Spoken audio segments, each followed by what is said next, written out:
Quedan menos de 24 horas para que mañana, el 14 de abril del año 2026, se cumpla el 114 aniversario de unos acontecimientos que han marcado la historia de las finanzas durante más de un siglo. Me refiero a unos acontecimientos que permitieron la creación de la Reserva Federal, un proceso que viene muy bien recogido en un libro que te recomiendo que te leas, que se llama The Creature of Jekyll Island, de Edward Griffin. La creación de la Reserva Federal no habría sido posible si previamente no hubiese ocurrido esto mañana hace 114 años, que consiste básicamente en el hundimiento del Titanic. Sí, dos acontecimientos inconexos aparentemente, pero que uno habilitó la creación del siguiente. El Titanic portaba entre sus camarotes a una serie de empresarios, entre ellos Astor y otros muchos empresarios, banqueros, industriales de la época, que se oponían directamente a la creación de la Reserva Federal. Este acontecimiento, que podría ser casualidad o no, saca tus propias conclusiones, fue lo que permitió, fue lo que abrió la ventana de oportunidad para que se crease la Reserva Federal. Y 114 años después, la aprobación de la ley Clarity, el 14, es decir, mañana o pasado, el 15, puede ser la ventana de oportunidad que suponga también el hundimiento de un proyecto que hasta ahora era indispensable, pero que desde que se apruebe la ley Clarity deja de ser indispensable. Un proyecto del cual te he hablado muchísimas veces en este canal, por ser poco transparente, que es nada más y nada menos que USDT. Tether. Y en el siguiente vídeo te voy a explicar por qué, después de la aprobación de la ley Clarity, Tether deja de ser útil o más bien pasa a dejar de ser indispensable. Que por cierto aprovecho para animarte a seguirme en la antigua Twitter, ahora x.com, donde voy publicando contenido en formato texto y otro tipo de reflexiones más al día que en el propio canal de YouTube. Y publiqué este artículo donde recojo una serie de reflexiones sobre los paralelismos históricos entre lo que vivimos hace 114 años con el hundimiento del Titanic y la creación de la Reserva Federal, trazando los paralelismos y las similitudes con la aprobación de la ley Clarity el 14 o el 15, y cómo eso abre la ventana de oportunidad para que Tether deje de ser indispensable. Si me buscas en x.com, ten cuidado con los perfiles falsos. Lo que estás viendo en pantalla es la única cuenta oficial, @iscoachfo. Pero sigamos con la historia. Como pequeña curiosidad, en realidad el Titanic no se hundió el 14 de hace 114 años, sino que chocó contra un iceberg el 14 y posteriormente, unas horas después, el día 15, fue cuando se hundió definitivamente. Y a día de hoy podríamos estar viviendo de forma simbólica exactamente el mismo proceso, cerrando un ciclo en exactamente las mismas fechas. Ya has escuchado mis críticas a Tether durante más de 4 años, porque es una empresa opaca que, por primera vez y después de 180.000 millones de dólares, una empresa, una de las Big Four, decide auditarla. No significa que el resultado de esa auditoría vaya a ser positiva, pero al menos alguien se anima a auditarla. Después de 180.000 millones de dólares emitidos, creo que ya tocaba. Y si me sigues desde hace 4 años, sabes que hemos cubierto muchas veces cómo esa moneda en realidad, esa moneda estable, no está respaldada uno a uno realmente. Es decir, es mucho más frágil de lo que los usuarios realmente entienden. Y Tether hasta ahora se le ha permitido que existiese porque cumplía una función. Cumplía una función muy importante para el sistema financiero, que consistía en nada más y nada menos que en absorber la deuda americana. Por eso se ha permitido que operase a pesar de los niveles de opacidad que tiene, porque cumplía una función. Los reguladores estaban dispuestos a mirar a otro lado por la sencilla razón de que, aunque fuese opaco, al menos cumplía un propósito que beneficiaba a Estados Unidos, que es absorber esa deuda por parte del sector privado. La deuda americana tenía una nueva vía de escape, el sector de activos digitales. Y por eso la aprobación de la ley Clarity es tan importante, porque va a permitir una vía de escape a toda la deuda americana que probablemente veamos que entra en problemas en los próximos meses, días o semanas. Ya sabes que en algún momento veremos cómo los países se deshacen de los bonos de Estados Unidos, pero esto no ocurrirá hasta que la ley Clarity esté aprobada. Tienen que permitir que primero la ley Clarity esté aprobada, que exista esa vía de escape, y después veremos cómo poco a poco las siguientes piezas van cayendo. Ya no hace falta que los países compren deuda americana porque lo va a hacer el sector privado. Apple va a crear monedas estables en tu móvil, McDonald's va a emitir monedas estables en sus aplicaciones, lo va a hacer JP Morgan, lo va a hacer el Banco Santander y lo van a hacer todas las empresas que van a querer crear esos dólares digitales en tu teléfono inteligente de forma internacional. Y en ese contexto, emitir deuda americana que compren los países pasa a ser menos relevante.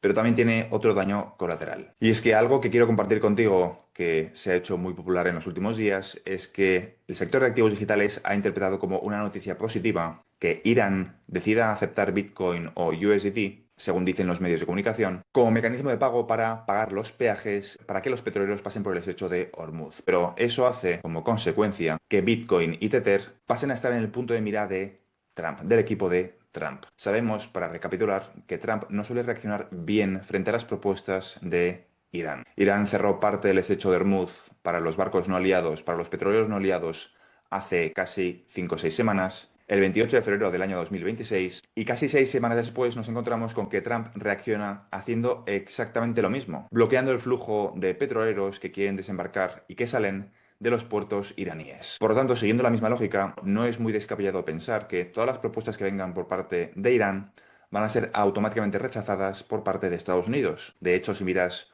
sus propuestas, las propuestas de Irán en las negociaciones y las propuestas de Estados Unidos son completamente diferentes. No hay puntos de unión. Con lo cual no parece muy descabellado que una vez la ley Clarity esté aprobada, los activos propuestos, y repito, aquí lo importante no es la verdad o la mentira, sino lo que dicen los medios de comunicación, los activos propuestos por parte de Irán que cubran los medios de comunicación, que van a ser los que hagan las entrevistas y las preguntas a Trump y a su equipo, pasen a estar automáticamente en el punto de mira. Ya sabéis que hay una diferencia muy grande entre lo que cuentan los medios de comunicación y la realidad. Los medios de comunicación como por ejemplo Bloomberg y The Financial Times han estado contando las noticias de que Bitcoin era el activo escogido por parte de Irán para realizar esas transacciones, incluido también USDT. Pero ya sabemos por la entrevista que cubrí la semana pasada que Jim Richards ha dicho que en general no han especificado qué activos digitales. Han hablado de criptomonedas sin llegar a especificar. Pero esas no van a ser las preguntas que le hagan al equipo de Trump. Ya sabemos que Trump es muy propenso a querer acaparar los titulares y si un periodista decide preguntarle si va a aceptar a Bitcoin o USDT como mecanismo de pago, lo más probable es que imponga sanciones de algún tipo o intente restringir su actividad. Será en todo caso una noticia negativa. Pero eso, Trump,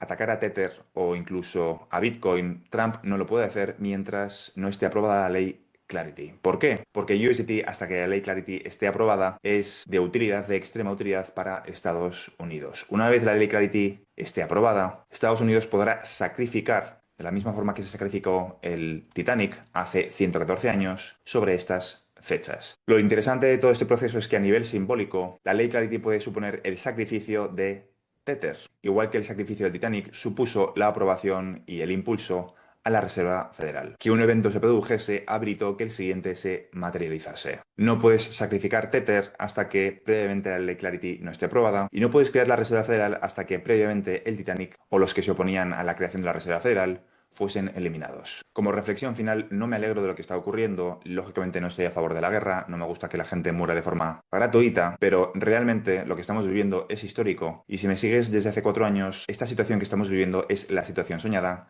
para cualquier inversor en XRP. Ripple y XRP todavía no han salido a la luz pública, no se habla de ellos de forma pública en los medios de comunicación como alternativa al petrodólar. Y eso no puede ser más que una buena noticia, porque en el momento en el cual XRP y Ripple aparezcan en la ecuación, tiene que ser para la solución definitiva, no para el intercambio de golpes. Ahora mismo estamos en una fase en la cual estamos viendo cómo Irán y Estados Unidos están escalando, la escalada continúa, va a arrastrar a más países, va a implicar probablemente dentro de las próximas horas el cierre del segundo estrecho, Bab el Mandeb, por parte de los aliados de Irán, y vamos a ver cómo se ejerce todavía más presión sobre la cadena de suministros, sobre el petróleo, los fertilizantes y muchísimas otras áreas de nuestra vida que son importantes más allá del precio de la gasolina, sobre todo en los países en vías de desarrollo, la parte de los alimentos. La escalada va a continuar, pero sí que es importante que esta escalada ocurra de forma rápida, porque si se alarga en el tiempo, los daños colaterales de este proceso van a ser muchísimo más elevados de lo que inicialmente pensábamos. Obviamente hay que mantener el foco en la parte positiva de esta transición y de hecho voy a hacer un vídeo esta semana hablando de las otras oportunidades que tenemos ahora mismo aparte del sector de activos digitales. ¿Qué otros sectores van a verse afectados de forma positiva a nivel de precio en relación a los precios actuales que nosotros como inversores podemos aprovechar? Pero realmente lo que está ocurriendo es el escenario ideal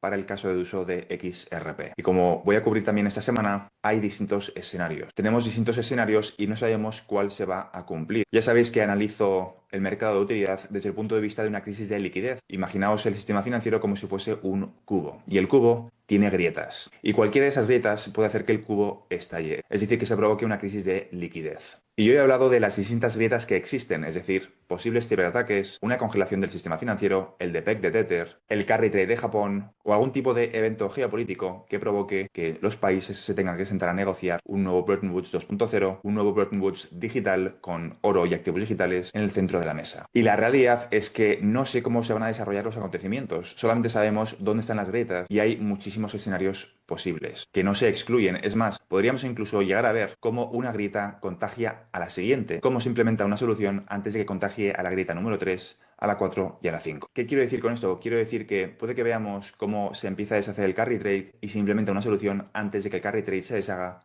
al completo. O puede que ocurra lo contrario, puede que los dos escenarios acaben conectados de una forma, es decir, un nuevo Bretton Woods y el carry trade, que acaben conectados de una forma que a mí se me escapa. Son escenarios que te he escrito diferentes, el del carry trade. Ese escenario en concreto es un escenario diferente al de un nuevo Bretton Woods 2.0, un Bretton Woods digital. Pero lo que sí que tienen en común es que el mercado de bonos se resiente, como voy a cubrir también esta semana. Es decir, te he escrito en este canal 5 o 6 escenarios diferentes donde empezamos en A y acabamos en Z. Puede que veamos, por ejemplo, un escenario número 9 que no te he escrito, pero que acaba en exactamente el mismo resultado, en el punto Z, comenzando en el punto A, es decir, una crisis de liquidez. Empezamos en el punto A, en una crisis de liquidez, y acabamos en el punto Z, con un mercado de utilidad, con XRP como mecanismo de liquidación. Pero algunos de los escenarios que te he escrito en este canal afectan a un mercado en concreto, por ejemplo, el mercado de los derivados, y otros escenarios, como por ejemplo el de Bretton Woods, afecta a la liquidación entre países, al petrodólar. Son casos de uso, son vías de comunicación diferentes y, por lo tanto, no excluyentes. La de más valor, sin duda, la de más valor económico, la de mayor rentabilidad desde mi punto de vista, va a venir con la de Bretton Woods, con ese escenario. Y la pregunta es, si vemos un mercado de utilidad pre-Bretton Woods, es decir, un mercado de utilidad en el apartado de los derivados, por ejemplo, con la DTCC, si ese escenario lo vemos antes de un nuevo Bretton Woods o si lo vemos después, ¿qué va primero? ¿Qué es lo que habilita que XRPL se empiece a utilizar en el mercado de los derivados? ¿Que sea utilizado primero como capa de liquidación intragubernamental o al revés? Que sea utilizado primero como capa de liquidación en el mercado de los derivados y que como consecuencia después sea adoptado a nivel intergubernamental como sustituto del petrodólar. Eso es lo que desconozco y eso es lo que vamos a descubrir con el paso de los meses. Por eso tenemos que tener una mente abierta frente a los posibles escenarios, una mente flexible y analizar qué va ocurriendo y adaptando el horizonte temporal de cuando llega el mercado de utilidad en base a los acontecimientos y no en base a fechas o a lo que a nosotros nos gustaría ver. Espero que esta pequeña explicación aclare un poco los distintos escenarios que he ido cubriendo en el pasado. Así que dicho esto, aprovecho para recordarte que si quieres comprar XRP, utilizando el link que tienes en la descripción de este vídeo, si verificas tu cuenta y operas con activos por valor de 100 euros en un plazo de 7 días, utilizando el link que tienes en la descripción de este vídeo, puedes recibir un bono de bienvenida de 10 XRP. Aprovecho para recordarte que si eres nuevo en mi canal, bienvenido. En este canal cubro todo lo relacionado con el sector de activos digitales, en concreto, la transición controlada de todo el sistema financiero hacia tecnologías de contabilidad distribuida, es decir, XRP, XLM, XDC, SHX, HBAR y un conjunto de activos digitales que van a cumplir una función complementaria en el futuro sistema financiero basado, entre otras muchísimas cosas, en el estándar ISO 20022. Y todo esto englobado dentro de una transición muchísimo más compleja y profunda que consiste en dejar atrás el capitalismo y comenzar una nueva era postcapitalista, post-IA, post-trabajo, que muchos están bautizando como la singularidad económica, que consiste en el desacople del crecimiento del mercado laboral del crecimiento del PIB. Y todo eso explicado desde el punto de vista de las oportunidades que nos vamos a encontrar en el proceso para los inversores retail como tú y como yo en el sector de activos digitales. Eso es todo por ahora y nos vemos en el siguiente vídeo. Un saludo.